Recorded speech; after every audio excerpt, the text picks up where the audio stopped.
Hatch has many tools that can make digitizing easier. I'm Lindy Goodall, and in this video, I'll introduce you to the Create Outlines and Offsets tool in the Create Layouts toolbox of the Digitizer level. I've used this tool to create key fobs. Here's one. Here's another. See how this is echoing this outline? Another good one is to create custom basting stitches. For example, if you use a basting stitch on your sewing machine, you're just going to have this square, which means we have a lot of open space here in the corners on a diagonal design like this, and that can cause shifting. But you can use the Outlines tool to create a custom basting box that goes right around the design, and I do use that quite a bit. So let's see what we're going to do today. We're going to reproduce this design, and this uses a built-in letter, and the rest is all done with the Outlines tools. So here I've created my letter. This is Flare Script. If I double click on it, you can see that it's 75 millimeters tall. That means these satin stitches are huge, and it probably won't sew well. Ultimately, I want to stitch this on a towel as a monogram, and long satin stitches are really not good for that. Plus, if I just sew it on a towel like this, the terry cloth is kind of going to fall over the edges and it won't look real clean. So what we want to do is turn this into an applique and put some mat down stitches behind it. Unfortunately, that's so easy to do with the Create Outlines toolbox, so that's what we're going to do. So with my design selected, I'll go to the Create Layouts toolbox and I'll click on Create Outlines and Offsets. There's a lot going on in this dialog box, so let's look at our options. This first area up here is for creating object outlines. So I'll turn that on. And first we need to pick a stitch type. So we have all the available line types that we can pick. I'm just going to use a single run because we're going to turn it into something else momentarily. And I'm going to leave it at green, although I could pick any of the colors that are on my Design Colors toolbar. So the next thing is to select how I want the outline to be placed. And we have several different options here. And if you hover over each one, you can see what it says. And you can also get a good idea by looking at the picture, and I want it to go around the perimeter, so I'm going to pick this center one. The next group is for our offset outlines. Offsets to the outside of your object will be positive numbers.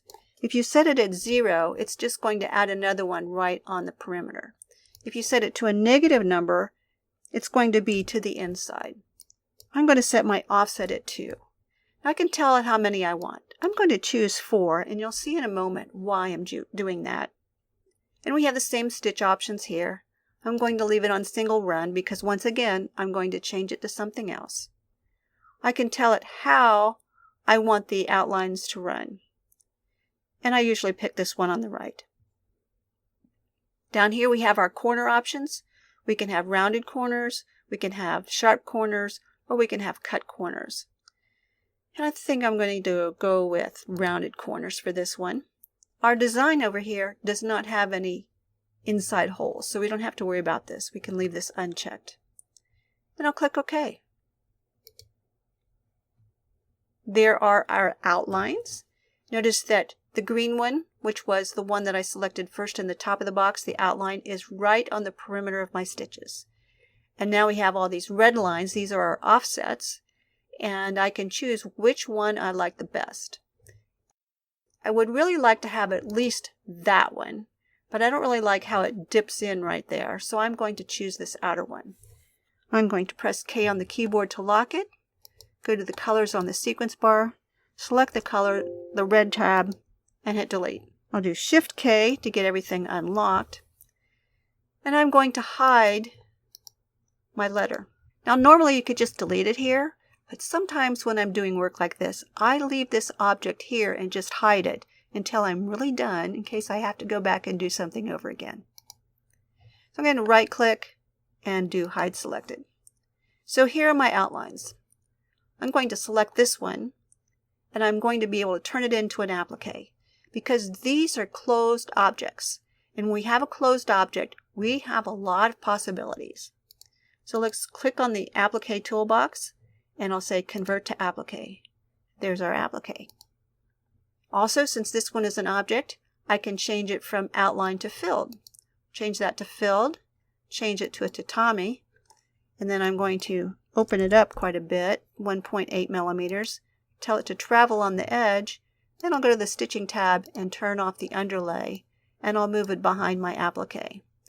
Now I have those mat down stitches that are going to hold my terry cloth down so that the loops do not fall over my design. Now one more thing I'd like to do is put an outline around my applique. When I select this H, notice where the line for this design is. It's right down the center. Let's see what happens when we put an outline on this. So in the Create Layouts toolbox, Create Outlines and Offsets, I'm going to turn off Offset Outlines. This time I'm going to pick a triple stitch, triple run, and we'll change it to black just so we can see it. And there it is. It's put it right on the edge of my design. So it's looking at the edge of the stitches, not necessarily the line of your object. Are you beginning to see the possibilities with this tool?